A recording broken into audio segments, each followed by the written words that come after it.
അതെല്ലാം ക്ലിയർ ചെയ്ത കേസാണ്, ഇന്നലെ ക്ലിയർ ചെയ്ത. നിങ്ങളിപ്പോൾ ഇവിടെ ഞാൻ വന്നിരിക്കുന്നത് ഈ വിഷയത്തിന്, അതെല്ലാം ഇന്നലെ പത്രസമ്മേളനത്തിൽ ക്ലിയർ ചെയ്ത. ഒരു പാവ സ്ത്രീയെ കൊണ്ട് ഏരിയ കമ്മിറ്റി സെക്രട്ടറി പറഞ്ഞതൊക്കെ പുറത്തു വന്ന് നാണം കെട്ട് നിൽക്കുക. ഇനിയും നാണം കെട്ടണ്ട. ഞങ്ങള് പ്രളയവുമായി ബന്ധപ്പെട്ട ഈ ജില്ലയിലെ സ്ഥിതിഗതികൾ ഉദ്യോഗസ്ഥരുമായി വിലയിരുത്തി.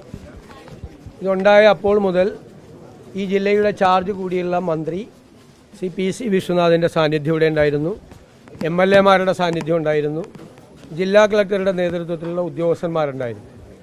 ഇവിടെ 133 ക്യാമ്പുകൾ പ്രവർത്തിക്കുന്നുണ്ട്.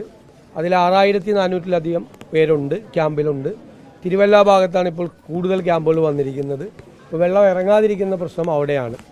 ഇതുവരെയുള്ള നടപടിക്രമങ്ങൾ വിലയിരുത്തി സംസ്ഥാന സർക്കാർ പൂർണ്ണമായ അധികാരം ജില്ലാ ഭരണകൂടത്തിന് നൽകിയിട്ടുണ്ട്. എത്ര രൂപ വേണമെങ്കിലും ചെലവാക്കാനുള്ള അധികാരം കൊടുത്തിട്ടുണ്ട്.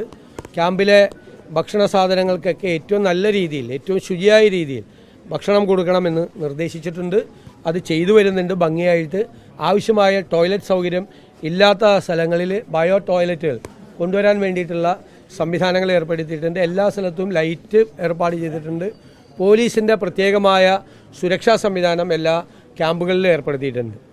ഇനി വെള്ളം ഒഴിഞ്ഞു കഴിയുമ്പോൾ തിരിച്ച് വീടുകളിലേക്ക് പോകുന്നവർക്ക് വെള്ളം കയറിയ വീടുകൾക്ക് 10,000 രൂപ ധനസഹായമായിട്ട് അത് നൽകും. തീർച്ചയായിട്ടും ഇത് ഒരു പത്തനംതിട്ട ജില്ലയിൽ ഈ പ്രതിഭാസം വീണ്ടും ആവർത്തിക്കുകയാണ്. അപ്പോൾ 2018-ലെയും 2019-ലെയും വലിയ പ്രളയത്തിന് ശേഷം ഉണ്ടായ കാര്യങ്ങൾ, അതിന് ശേഷമുള്ള ഒരു നടപടിക്രമങ്ങൾ സ്വീകരിക്കാത്തതിൻ്റെ ഒരു പ്രശ്നം കൂടിയുണ്ട്. പമ്പ ഉൾപ്പെടെയുള്ള നദികളിലെല്ലാം അന്ന് വന്നടിഞ്ഞ മണ്ണും ഓരോ പ്രളയത്തിലും വന്നടിയുന്ന മണ്ണും നിറഞ്ഞു കിടക്കുകയാണ്. അപ്പോൾ യഥാർത്ഥത്തിൽ വെള്ളത്തിന് ക്യാരി ചെയ്യാനുള്ള, വെള്ളം പോകാനുള്ള സ്ഥലം വളരെ കുറവാണ്. അപ്പോൾ ഈ മണ്ണ് പെട്ടെന്ന് നീക്കം ചെയ്താൽ മാത്രമാണ്. ഇതിപ്പോൾ ചെറിയ മഴ പെയ്താൽ പോലും വെള്ളം പൊങ്ങുന്ന സ്ഥലമായി പല പ്രദേശവും മാറിയിരിക്കുകയാണ്. അപ്പോൾ പുഴയുടെ ആഴം കുറഞ്ഞിരിക്കുകയാണ്. അത് മണ്ണ് നീക്കം ചെയ്യാനുള്ള നടപടികൾ അടിയന്തരമായി തന്നെ സ്വീകരിക്കും. ഇവിടെ മാത്രമല്ല, സംസ്ഥാനത്ത് ഉടനീളം സ്വീകരിക്കും. അതിന് ഏറ്റവും കൂടുതൽ പ്രാധാന്യവും മുൻഗണനയും പത്തനംതിട്ട ജില്ലയിൽ കൊടുക്കും. അതുപോലെ കാലാവസ്ഥ പ്രവചനവുമായി ബന്ധപ്പെട്ട നിലവിലുള്ള സംവിധാനങ്ങൾ നല്ല രീതിയിൽ മെച്ചപ്പെടുത്താനുള്ള തീരുമാനം നമ്മൾ ബജറ്റിൽ തന്നെ പ്രഖ്യാപിച്ചിട്ടുണ്ട്. ഡിസാസ്റ്റർ മാനേജ്മെൻറ്റ് റെസീലിയൻസ് സിസ്റ്റം ഉണ്ടാവും. അതും ഏറ്റവും ഒരു പൈലറ്റ് പ്രോജക്റ്റായിട്ട് നമ്മൾ പത്തനംതിട്ട ജില്ലയിൽ തന്നെ നടപ്പാക്കാനുള്ള തീരുമാനമാണ് നമ്മൾ എടുത്തിരിക്കുന്നത്.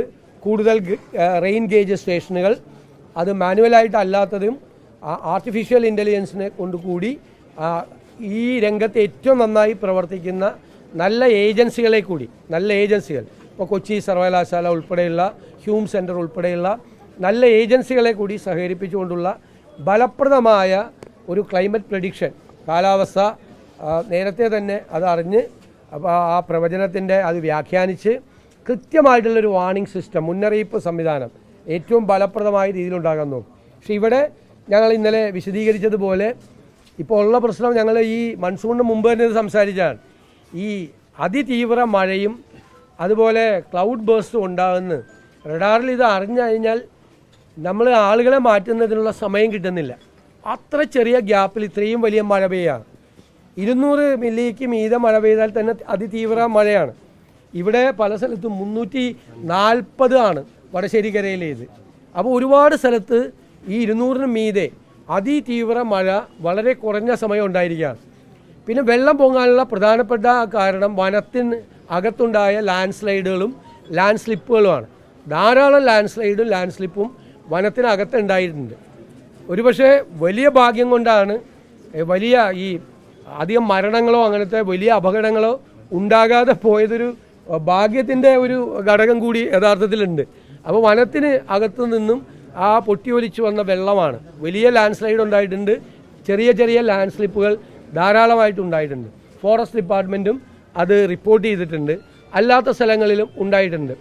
അപ്പോൾ അതെല്ലാം കൂടി പരിശോധിച്ചുള്ളൊരു ഫലപ്രദമായ, ഇന്ത്യയിലെ തന്നെ ഏറ്റവും ഫലപ്രദമായ ഒരു ഡിസാസ്റ്റർ മാനേജ്മെൻറ്റ് റെസീലിയൻസ് സിസ്റ്റം കേരളത്തിൽ ഉണ്ടാകുന്നതിനെക്കുറിച്ച് നമുക്ക് ആലോചിക്കും. അതിന് പത്തനംതിട്ട ജില്ലയ്ക്ക് പൂർണ്ണമായ മുൻഗണന നൽകും. നമ്മൾ വളരെ സൂക്ഷ്മമായി നിരീക്ഷിച്ചുകൊണ്ടിരിക്കുകയാണ്. എല്ലാ സ്ഥലത്തും ആവശ്യമായ സന്നാഹങ്ങൾ ഏർപ്പെടുത്തിയിട്ടുണ്ട്. നമ്മൾ 2 ഹെലികോപ്റ്ററുകൾ അറേഞ്ച് ചെയ്തിട്ടുണ്ട്. ആവശ്യമായ സ്ഥലത്ത് വേണമെങ്കിൽ ഏരിയലായിട്ട് സപ്ലൈ ചെയ്യാൻ നമുക്ക് പറ്റും. അല്ലാത്ത സ്ഥലത്തുള്ള ഫുഡ് പാക്കേജുകൾ അറേഞ്ച് ചെയ്തിട്ടുണ്ട്. NDRFിൻ്റെ ടീമിനെ എല്ലാ സ്ഥലത്തും റെഡിയാക്കി നിർത്തിയിട്ടുണ്ട്. പോലീസ് ഈ ഏറ്റവും നമ്മൾ സംശയമുള്ള സ്ഥലങ്ങളിലെ പോലീസ് സേന മറ്റ് സ്ഥലങ്ങളിൽ നിന്ന് കൂടി വിന്യസിച്ചിട്ടുണ്ട്. ഫയർഫോഴ്സിനെ വിന്യസിപ്പിച്ചിട്ടുണ്ട്. പോലീസിൽ തന്നെയുള്ള RTFിനെ കൂടി, റാപ്പിഡ് ആക്ഷൻ ഫോഴ്സിനെ കൂടി സന്നദ്ധരായിട്ട് എല്ലാ സ്ഥലത്തും നിർത്തിയിട്ടുണ്ട്. നമുക്ക് ആകെ ഒരു ഭയമുള്ളത് ഈ അതിതീവ്ര മഴയാണ്. ഒരു മുന്നറിയിപ്പും ഇല്ലാതെ എവിടെയാണ് ഇത്, അത് ഏറ്റവും നമ്മൾ പറഞ്ഞാൽ ഏറ്റവും സെൻസിറ്റീവായ സ്ഥലത്ത്, പ്രത്യേകിച്ച് ഈ പശ്ചിമഘട്ട മലനിരകളിലെ സെൻസിറ്റീവായ സ്ഥലത്ത് അത് പെയ്യുമ്പോൾ ഉണ്ടാകുന്ന ലാൻഡ് സ്ലിപ്പുകളുമാണ് നമ്മളെ ഏറ്റവും കൂടുതൽ ഭയപ്പെടുന്നത്. പിന്നെ ഈ നദിയിൽ ഈ മണ്ണ് വന്ന് അടിഞ്ഞു കിടക്കുന്നത്. ഇപ്പോൾ ഈ ഒരു പ്രളയം കൂടി കഴിയുമ്പോഴേക്കും ഒരുപാട് സാധനങ്ങൾ, ഒരുപാട് മാലിന്യങ്ങളും മണ്ണും എല്ലാം വീണ്ടും വന്ന് അടിയാണ്. അപ്പോൾ അതാണ് ഇപ്പോഴുള്ള പ്രസൻ്റ് ആയിട്ടുള്ള നമ്മുടെ ഒരു വെല്ലുവിളി. അതാണ് ഇത് മാറിക്കഴിഞ്ഞാൽ നമ്മൾ അടിയന്തര പ്രാധാന്യം കൊടുത്ത് ഇനി അടുത്ത ഫ്ലഡ് വരെ കാത്തിരിക്കാതെ 5-8 കൊല്ലമായി ഇത് ഇങ്ങനെ കെട്ടിക്കിടന്നിട്ട് ഒരു നടപടി എടുക്കാതെ ആ മുന്നൊരുക്കം ഇല്ലാത്തതിൻ്റെ ഒരു പ്രശ്നം ഉണ്ടായിട്ടുണ്ട്.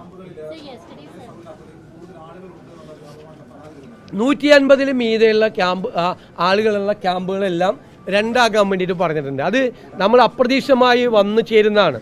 അപ്പോൾ പിന്നെ അതിഥി തൊഴിലാളികൾ ധാരാളം പേരുണ്ട് ഇവിടെ. അവരെ കോൺട്രാക്ടർമാരൊക്കെ അവരെ ഇങ്ങോട്ട് ക്യാമ്പിലേക്ക് പറഞ്ഞു വിടുകയാണ്. അവർ പ്രൊട്ടക്ട് ചെയ്യേണ്ടതാണ് കോൺട്രാക്ടർമാരെല്ലാം. അവരിങ്ങോട്ട് പറഞ്ഞു വിടുക. അപ്പോൾ അവർക്ക് ചില സ്ഥലത്ത് അങ്ങനെയാണ്. അവർക്ക് നമ്മളെ പാക്കറ്റ് ഫുഡ് പറ്റില്ല, അവരുടെ പ്രത്യേക ഭക്ഷണം വേണം, അത് പ്രത്യേകമായി ഉണ്ടാക്കി കൊടുക്കണം. അങ്ങനെയുള്ള ചില വിഷയങ്ങൾ ചില സ്ഥലത്തുണ്ട്. അത് പ്രത്യേകമായി അത് അഡ്രസ്സ് ചെയ്യാൻ വേണ്ടിയിട്ടുള്ള സംവിധാനം ചെയ്യുന്നുണ്ട്. 150-ലേറെ ആൾ കൂടിക്കഴിഞ്ഞാൽ അടുത്ത ക്യാമ്പ് തുടങ്ങാൻ വേണ്ടിയിട്ടുള്ള നിർദ്ദേശം കൊടുത്തിട്ടുണ്ട്. അല്ലല്ല, ആവശ്യത്തിനുള്ള ഉദ്യോഗസ്ഥരെ മറ്റ് ജില്ലകളിൽ നിന്ന് വിന്യസിപ്പിക്കും. അത് പറഞ്ഞിട്ടുണ്ട്, അവർക്ക് പറഞ്ഞിട്ടുണ്ട്, ജില്ലാ കളക്ടറോട് പറഞ്ഞിട്ടുണ്ട്. അത് റവന്യൂ ഡിപ്പാർട്ട്മെൻറ്റ് അതിനാവശ്യമായ നിർദ്ദേശം കൊടുത്തിട്ടുണ്ട്. എത്ര വേണമെങ്കിലും ഉദ്യോഗസ്ഥന്മാരെ കൊടുക്കും. പിന്നെ നമ്മൾ മെഡിക്കൽ ക്യാമ്പുകൾ മെഡിക്കൽ ചെക്കപ്പ് കൃത്യമായിട്ട് എല്ലാ ക്യാമ്പിലും നടത്തുന്നുണ്ട് ഭംഗിയായിട്ട്. അത് ആരോഗ്യ സംവിധാനത്തിൽ നിന്ന് തന്നെ ഡിപ്പാർട്ട്മെൻറ്റിൻ്റെ ഭാഗമായിട്ട് ചെയ്യുന്നുണ്ട്. അതുകൂടാതെ പത്തനംതിട്ട ജില്ലയിലെ പ്രധാനപ്പെട്ട സ്വകാര്യ ആശുപത്രികളുടെ നേതൃത്വത്തിൽ വിവിധ സ്ഥലങ്ങളിൽ മെഡിക്കൽ ക്യാമ്പുകൾ സംഘടിപ്പിച്ചും പരിശോധിക്കുന്നുണ്ട്. മറ്റ് രോഗങ്ങളൊന്നും ഉണ്ടാകാതിരിക്കാൻ വേണ്ടിയിട്ടുള്ള ശ്രമങ്ങൾ നടത്തുന്നുണ്ട്. ഇവർ തിരിച്ചു ചെല്ലുമ്പോൾ അവരുടെ കിണറിൽ ക്ലോറിനേഷൻ നടത്തി വെള്ളം ശുദ്ധീകരിക്കാൻ വേണ്ടിയിട്ടുള്ള മെറ്റീരിയൽസ് കൂടി അതുകൂടി ഇതിനോടൊപ്പം തന്നെ സപ്ലൈ ചെയ്യാനുള്ള സംവിധാനം ഏർപ്പെടുത്തിയിട്ടുണ്ട്. അല്ല, ചെയ്തല്ലേ പറ്റുള്ളൂ. നമ്മൾ അതെല്ലാത്തിനും റെഡിയാണ്. എല്ലാ കാര്യങ്ങളും ചെയ്യുന്നതിന് വേണ്ടിയിട്ട് റെഡിയാണ്. ഏതെല്ലാം ജില്ലകളാണ് എന്ന് പരിശോധിച്ചിട്ടുണ്ട്. അതിലേറ്റവും അപകട സാധ്യതയുള്ള പ്രദേശങ്ങളെ ഐഡൻറ്റിഫൈ ചെയ്തിട്ടുണ്ട്. അവിടെ പ്രത്യേകമായ സംവിധാനങ്ങൾ ഇറക്കും. Yes, no, it is missing. We are searching through various means.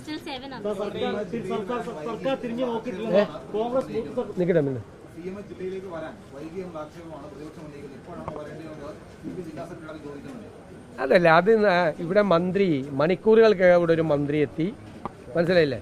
ഈ സംഭവം ഉണ്ടായി. നമ്മൾ പോകുന്നതല്ലല്ലോ, നമ്മൾ ചെല്ലുന്നത് അവിടെയുള്ള സംവിധാനങ്ങൾ വിലയിരുത്താൻ വേണ്ടിയിട്ടാണ്. ആദ്യം സംവിധാനങ്ങൾ ഉണ്ടാക്കണ്ടേ? വെളുപ്പിന് 5 മണിക്ക് അറിഞ്ഞത് മുതൽ എല്ലാ മന്ത്രിമാരെയും ജില്ലയിൽ ബന്ധപ്പെട്ടു. അവരെല്ലാവരും ആ സ്ഥലത്തെത്തി. എല്ലാ MLA-മാരെയും ബന്ധപ്പെടുത്തി, എല്ലാ കളക്ടർമാരെയും ബന്ധപ്പെട്ടു. ചീഫ് സെക്രട്ടറിയുടെ ഓഫീസിലും മുഖ്യമന്ത്രിയുടെ ഓഫീസിലും കാര്യങ്ങൾ അറിയിക്കാൻ വേണ്ടിയിട്ടുള്ള സംവിധാനങ്ങൾ ഏർപ്പെടുത്തി. അഡീഷണൽ ആയിട്ടുള്ള പണം അനുവദിക്കുന്നതിനുള്ള ഉൾപ്പെടെയുള്ള ഏർപ്പാടുകൾ ഏർപ്പെടുത്തി. അതാണ്. പിന്നെ ഞാൻ CPM ജില്ലാ കമ്മിറ്റി പറയുന്ന അനുസരിച്ചുള്ള ഡേറ്റിലല്ലല്ലോ ഞാൻ പോകുന്നത്.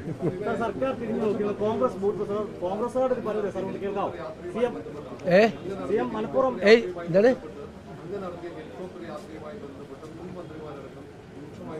അതെല്ലാം ക്ലിയർ ചെയ്ത കേസാണ്. ഇന്നലെ ക്ലിയർ ചെയ്ത. നിങ്ങളിപ്പോൾ ഇവിടെ ഞാൻ വന്നിരിക്കുന്നത് ഈ വിഷയത്തിന്, അതെല്ലാം ഇന്നലെ പത്രസമ്മേളനത്തിൽ ക്ലിയർ ചെയ്ത.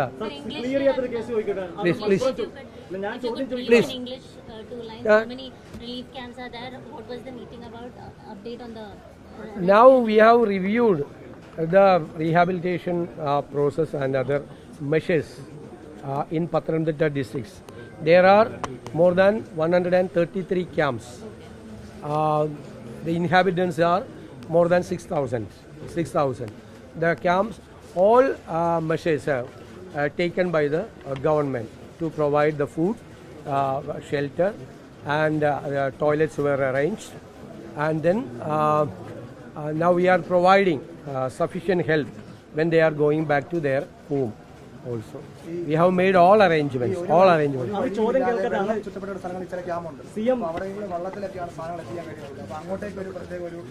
സംവിധാനങ്ങൾ ചെയ്യുന്നുണ്ട്. അതിന് ആവശ്യമായ ബോട്ടുകളെല്ലാം ഉണ്ട്.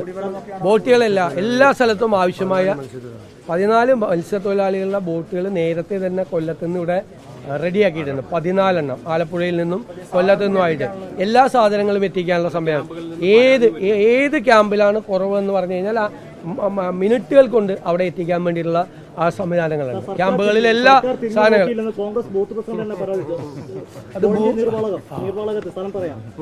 രാവിലെ ബൂത്ത് പ്രസിഡന്റിന്റെ വീട്ടിൽ പോയല്ലേ.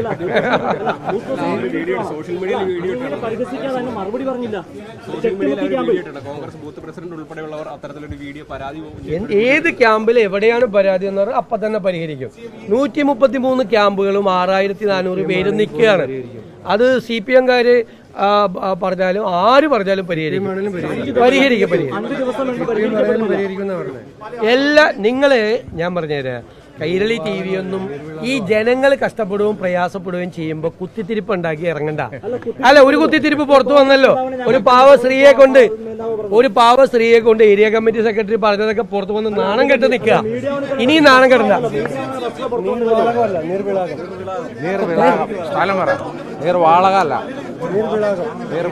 അതൊരു പ്രധാനപ്പെട്ട പ്രശ്നമാണ്. മന്ത്രിയും MLA-മാരും ആ പരാതി പറഞ്ഞു. പല വീടുകളിൽ നിന്നും നമ്മൾ ഇവാക്യുവേഷൻ നടത്താൻ വേണ്ടിയിട്ട് നിർദ്ദേശം കൊടുക്കുമ്പോൾ അവർ പോരുന്നില്ല. അവർ ചില വീട്ടിലൊക്കെ 2ാമത്തെ നിലയിലൊക്കെ നിൽക്കുകയാണ്. അത് വെള്ളം കയറി കഴിഞ്ഞാൽ പിന്നെ നമുക്ക് അവിടെ പോയി അവരെ രക്ഷപ്പെടുത്താൻ ബുദ്ധിമുട്ടായിരിക്കും. അതുകൊണ്ട് ഞങ്ങൾക്ക് എല്ലാവരോടും പറയാനുള്ളത്, ഉദ്യോഗസ്ഥന്മാരുടെയും ജനപ്രതിനിധികളുടെയും ആ അപേക്ഷ പരിഗണിച്ച് ഈ ഇവാക്യുവേഷൻ നടത്തുന്ന ആളുകളെ മാറ്റിപ്പാർപ്പിക്കുന്ന സ്ഥലത്ത് അതുമായിട്ട് പൂർണ്ണമായി സഹകരിക്കണം എന്ന് ഞാൻ കൂടി വിനീതമായി അഭ്യർത്ഥിക്കുകയാണ്. കാരണം നമുക്ക് എല്ലാവർക്കും അറിയാം, ഞങ്ങളൊക്കെ ക്യാമ്പ് നടത്തി പരിചയമുള്ളവരാണ്. ചിലർ വരില്ല, ചിലർ ഇല്ല ഒന്നും ഉണ്ടാവില്ല എന്ന് വിചാരിച്ചിരിക്കും. പക്ഷെ ഉണ്ടായി കഴിഞ്ഞാൽ നമുക്ക് പിന്നീട് അവിടെ റെസ്ക്യൂ ഓപ്പറേഷൻ നടത്തുന്ന ഭയങ്കര റിസ്ക്കാണ്. പോകുന്ന ആളുകൾക്ക് കൂടി, രക്ഷാപ്രവർത്തകർ കൂടി റിസ്ക് ആവും. അതുകൊണ്ട് പൂർണ്ണമായി എല്ലാ പ്രവർത്തനങ്ങളുമായി സഹകരിക്കണം എന്ന് ഞാൻ അഭ്യർത്ഥിക്കുന്നു.